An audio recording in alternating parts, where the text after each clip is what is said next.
Hi, everybody. Let's talk about the C-reactive protein. You, my patients, all know or have heard C-reactive protein because, as I say, that's the second most important blood test that we do here in the office after the hemoglobin A1C. It's the second most important for the same reason the A1C is the most important, because it is a marker of disease potential, of accelerated aging potential, and conversely is also a marker of slower aging, of a healthier longevity, of a more functional aging. So what is inflammation? Inflammation is occurring on a cellular level, and in a way it's almost like rust on a bumper of a car. If a bumper in a car is parked at the ocean, it's going to oxidize and rust much quicker than if it's up in dry air of the mountains. So inflammation in our bloodstream is similar to that. If you have elevated inflammation, it's as if you're going to rust quicker on a cellular level, and that's going to lead to a lot of problems medically, diseases, things we just mentioned. So that's what the CRP is. So when we look at it, it's the most important inflammatory marker. And when it's elevated, it is related or associated with a number of disease processes. I'm going to talk to you about some of them, and it's pretty profound. So people that have elevated CRP, again, statistically, it doesn't mean you're going to have one of these diseases if your CRP is elevated, but it means statistically you are more likely to develop certain cancers, heart disease, including the risk factors of heart disease, including hypertension, arteriosclerosis. Brain diseases are historically affected by all sorts of cellular inflammation. So we see Alzheimer's risk, we see Parkinson's go up with elevated C-reactive proteins, we see general memory loss and dementia. Almost every autoimmune disease, which makes sense considering autoimmune diseases indicate your immune system is fighting your own body, again, in an inflammatory state. So if it's lupus, if it's Crohn's disease, if it's celiac disease, psoriasis, psoriatic arthritis, all these diseases have gone up exponentially in the last several decades, in large part because of so much cellular inflammation that initiates and then perpetuates these disease processes.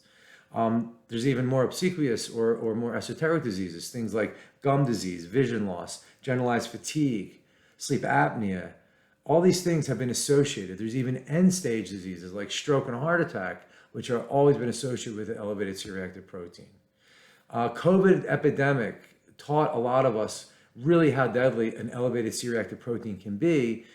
COVID is an inflammatory process. There were patients in the ERs that were very sick with elevations of C-reactive proteins 10, 20, 30 times normal, sometimes higher, which indicated that they were on fire. And that weakened their immune system, that weakened their ability to bounce back. So whether it's a chronic ailment, chronic illness, or an acute illness like COVID, an elevated C-reactive protein will both hinder your body's ability to defend itself and also work towards making whatever process is worse or more harmful to your body. So you need some solutions. So what do we do if our C-reactive protein is elevated? Well, first, let's talk about who or what allows the elevation of the C-reactive protein, and then we'll talk about what fixes it. So what causes it? Go back to our checklist. Sedentary people or people that do not exercise or do not move, they have the highest C-reactive proteins. Obese people that have a lot of adipose tissue, they have a lot of elevations of CRP and other inflammatory markers. People that have a lot of stress. Now, we all have certain levels of stress. The stress that was studied are stresses like an abusive relationship, poverty, horrible tragedies, ill children. They're not necessarily the stresses of getting the job done. So some stresses can be mitigated, but the ones that are really grinding, they need to be looked at like an obvious risk factor, maybe no different than cigarette smoking. And again, cigarette smokers have a much higher C-reactive protein. People that have certain vitamin deficiencies and nutrient deficiencies, all the fat-soluble vitamins, vitamin A, vitamin D, vitamin E, vitamin K. Vitamin C deficiency has been known to cause elevation of C-reactive protein. Elevated certain hormones, elevated thyroid hormone, elevated estrogens can cause an elevated C-reactive protein. Certainly underlying infections and underlying disease processes also promote cellular inflammation and an elevated CRP.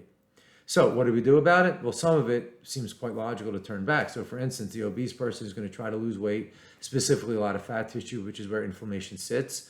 People that exercise on a regular basis, 4, 5, 6 times a week, those patients generally do not have any elevated inflammatory markers, and we often see improvements if they did have them prior to their exercise.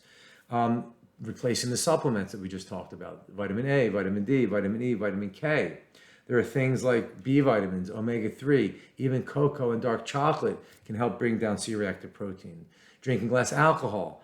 The big one is any form of dieting that has less carbohydrates will always bring down inflammation in the cells and the C-reactive protein. Believe it or not, sexual activity decreases C-reactive protein as a relaxer.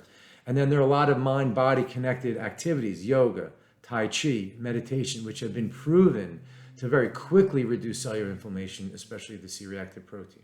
So we're gonna have another video, maybe more on the C-reactive protein. It's that important. I know I talk quickly during these videos. That's why they're here. It's a library. You can go back and refer to this YouTube channel. The whole purpose of the YouTube channel is for me to just get on, speak into the camera, just like I speak to you, my patients, so we can solidify some of the scientific medical concepts that we talk about, whether it's lifestyle, whether it's supplements, whether it's actual disease processes. And in my opinion, the power of prevention, the power of maintaining health comes with knowledge, comes with understanding how these processes develop, both by maintaining health, but also how things go wrong in producing disease. So I hope this is helpful with that. Keep the comments coming, and certainly topics that people would like to hear. They're endless. I'm going to continue to fill up the channel. So look forward to it.